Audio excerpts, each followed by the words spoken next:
इसलिए ऐसा कहता हूं कि जजमेंट अगर पढ़ा ही नहीं है तब तो ठीक है, मगर पढ़कर उसमें से पार्शियल सत्य एक ही तथ्य लेकर सिलेक्टिवली यहां रखना ये सांसद के नाते ठीक नहीं है।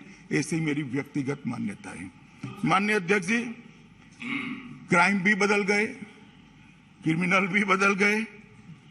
क्राइम और क्रिमिनल दोनों आधुनिक तकनीक से लैस होकर क्रिमिनल क्राइम करने लगे और पुलिस को हम आधुनिक तकनीक से लैस न करें, किसी को हाथ पैर बांधकर स्विमिंग पूल में डाल दो कि भैया गोल्ड मेडल लेकर आओ। गोल्ड मेडल क्या, वो तो बेचारा डूब जाएगा क्योंकि आपने हाथ पैर बांध दिए हैं। इस प्रकार की व्यवस्था देश में अब नहीं चलती।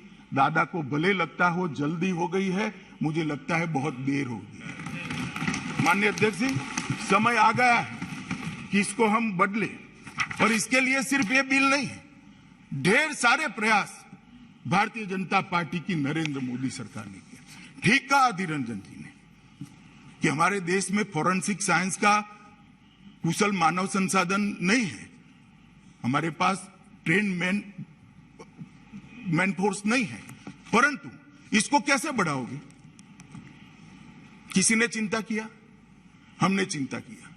मोदी जी जब मुख्यमंत्री थे गुजरात के, तब विश्व की सबसे पहली गुजरात फोरेंसिक साइंस यूनिवर्सिटी बनाने का था और मोदी जी जब प्रधानमंत्री बने तब उन्होंने नेशनल फोरेंसिक साइंस यूनिवर्सिटी बनाने का काम किया।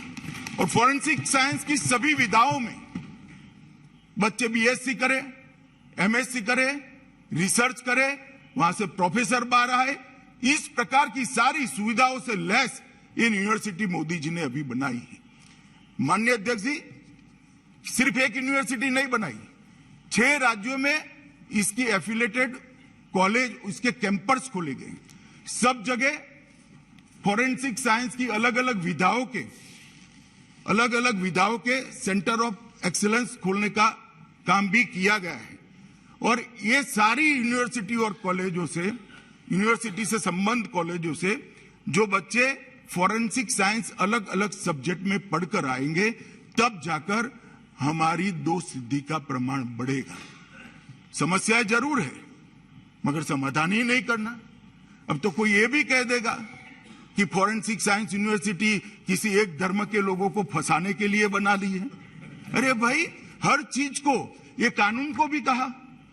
मेरे मित्र दयानिधि मारन चले गए, सुनने के लिए नहीं बैठे, माइनॉरिटी को परेशान। ये बिल में माइनॉरिटी शब्द ही नहीं है कि इस चश्मा लगाकर मेरे बिल को पढ़ा। मैं ढूंढ रहा हूं मेरा चश्मा खराब है या टेक्निक नहीं है मेरे चश्मे, कहीं माइनॉरिटी शब्द नहीं है। कहां से ले आए? माननीय अध्यक्ष जी, ये जो चश्मा है ना, ये कहीं ना कहीं आपने भी कोई सूचना देकर बदलने की व्यवस्था करनी पड़ेगी, अदरवाइज बड़ा प्रॉब्लम होगा।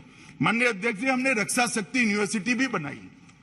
रक्षा शक्ति यूनिवर्सिटी जो बचपन से, कोई बच्चा इंजीनियर बनना चाहता है, कोई डॉक्टर बनना चाहता है, कुछ बच्चे ऐसे भी होते हैं जो देश की आंतरिक सुरक्षा और बाह्य सुरक्षा के क्षेत्र में काम करना चाहते हैं।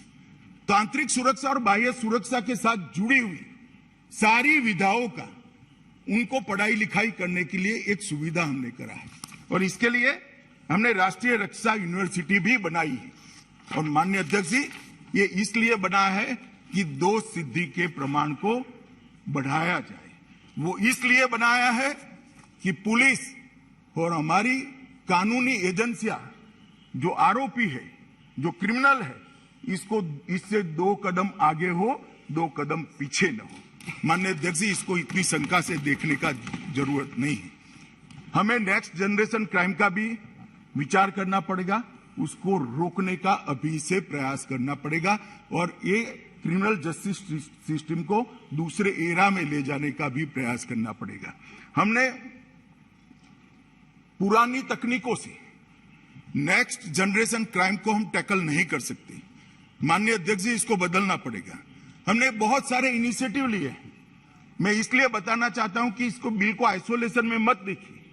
ये बिल इन टोटो सारे इनिशिएटिव में से एक इनिशिएटिव है। इसको एक होलिस्टिक व्यू से देखने की जरूरत है। भारतीय जनता पार्टी की जो सरकार लोगों ने चुनकर भेजी, हमारे प्रधानमंत्री नरेंद्र मोदी जी के नेतृत्व में गृह मंत्रालय में 2020 में मोडस ऑपरेंडी ब्यूरो भी बनाया है, जिसमें मोडस ऑपरेंडी का स्टडी होगा और इसके आधार पर अलग अलग क्राइम को इसके समन और उसको दंड देने की प्रक्रिया होगी। आईपीसी सीआरपीसी के सुधार के लिए भी एक बहुत बड़ी एक्सरसाइज हमने की है। मैंने सभी सांसदों को पत्र लिखा है, सभी मुख्यमंत्री को पत्र लिखा है, गृह सचिव जी ने सभी न्यायालयों को पत्र लिखा है, सभी राज्यों के गृह सचिवों को पत्र लिखा है, ढेर सारी लॉ यूनिवर्सिटी को गृह सचिव जी ने पत्र लिखा है। सबके पास से अभिप्राय आ रहे हैं और मैं आपको बताता हूं, जब सीआरपीसी, आईपीसी और एविडेंस एक्ट में हम सुधार लेकर आएंगे, जरूर उसको स्टैंडिंग कमेटी या तो गृह मंत्रालय की कंसल्टेटिव कमेटी में भेजेंगे, हमें कोई आपत्ति नहीं। मगर वहां पर भी आप फिर मेजोरिटी वाली बात लेकर आए। चर्चा से कोई भागना नहीं चाहता, मगर चर्चा तर्क के आधार पर होनी चाहिए, चर्चा वास्तविकता के आधार पर होनी चाहिए और चर्चा तथ्य के आधार पर होनी चाहिए। चर्चा वोट बैंक को एड्रेस करने के लिए नहीं होनी चाहिए, समस्या के समाधान के लिए होनी चाहिए, समस्याएं देश में कम हो इसके लिए होनी चाहिए और समस्या के रास्ते ढूंढने के लिए। माननीय अध्यक्ष जी, हम इसके साथ साथ डायरेक्टर ऑफ प्रोसिक्यूशन का भी प्रस्ताव राज्यों को दिया है। हमने ई गवर्नेंस इनिशिएटिव भी ढेर सारे लिए। अब मैं बताना चाहता हूं माननीय अध्यक्ष जी, हम एक CCTNS कर व्यवस्था लेकर आए। क्रिमिनल जस्टिस डिलीवरी सिस्टम के लिए मुख्य IT पिलर है वो, और मुझे कहते हुए आनंद है माननीय अध्यक्ष जी, जनवरी 2022 तक 16,390 100% पुलिस स्टेशन में CCTNS लागू कर दिया गया है और 99% पुलिस स्टेशन में आज FIR का रजिस्ट्रेशन CCTNS के आधार पर होता है। इससे एक डेटा उपलब्ध होता है और वो डेटा के आधार पर पूरे देश के क्राइम का एनालिसिस होता है, क्राइम को रोकने की रणनीति बनती है और उसको एडवाइजरी गृह मंत्रालय के द्वारा राज्यों पर जाती है। अब मैं इसलिए कह रहा हूं, फिर कोई खड़ा हो जाएगा कि राज्यों का ही सब्जेक्ट है, मगर केंद्र मदद तो कर सकता है, नहीं कर सकता है, मदद लेनी चाहिए नहीं लेनी चाहिए। माननीय अध्यक्ष जी, इसके साथ साथ देश के 751 हमने CCTNS के साथ ई प्रिजन भी एक मॉडल बनाकर राज्यों को भेजा है, ई फॉरेंसिक का भी भेजा है, ई प्रोसिक्यूशन का भेजा है, ई कोर्ट का भी भेजा है और ये सारे इनिशिएटिव के माध्यम से हम क्रिमिनल जस्टिस सिस्टम को ताकत देना चाहते हैं टेक्नोलॉजी की, और इसका हिस्सा एक बिल है, इसको अन्यथा देखने की जरूरत नहीं है। माननीय अध्यक्ष जी, देश में 751 अभियोजन जिलों में ई अभियोजन, ई प्रोसिक्यूशन लागू हो चुका है। ई प्रिजन को 1259 अलग अलग जेलों में लागू कर दिया गया है। ई फॉरेंसिक एप्लीकेशन को 117 फॉरेंसिक यूनिवर्सिटी ने लागू कर दिया है। मैं इसलिए बताता रहा हूं, ये विषयांतर नहीं है कि ये टोटल जो प्रयास है क्रिमिनल जस्टिस सिस्टम को जकड़ने का, दोष सिद्धि के प्रमाण को बढ़ाने का, इसका एक हिस्सा ये बिल है।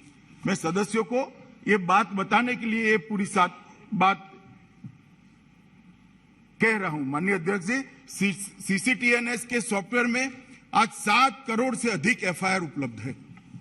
अब ये 7 करोड़ से अधिक FIR जो नेशनल डेटाबेस में उपलब्ध है, इसमें 28 करोड़ पुलिस का रिकॉर्ड उपलब्ध है। और दादा मैं वो भी बताता हूं, आप अब बीच में बोलकर मेरा लय मत तोड़िए।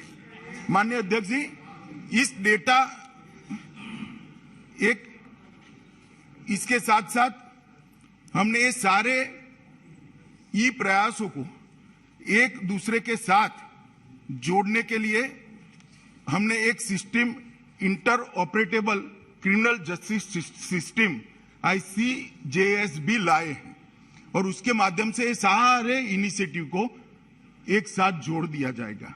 और ICJS में artificial intelligence, blockchain, analytical tool, fingerprint system और पुलिस स्टेशन तक ये सारी सिस्टम का उपयोग होकर एनालिसिस होकर हर थाने में कौन सा अपराध ज्यादा है, हर थाने के अफसर की किस अपराध की नाबूदी में दक्षता होनी चाहिए, इसकी ट्रेनिंग किस प्रकार से होनी चाहिए, हर जिले में किस प्रकार के अपराधों को रोकने की व्यवस्था करने की जरूरत है, ये सारा यहां से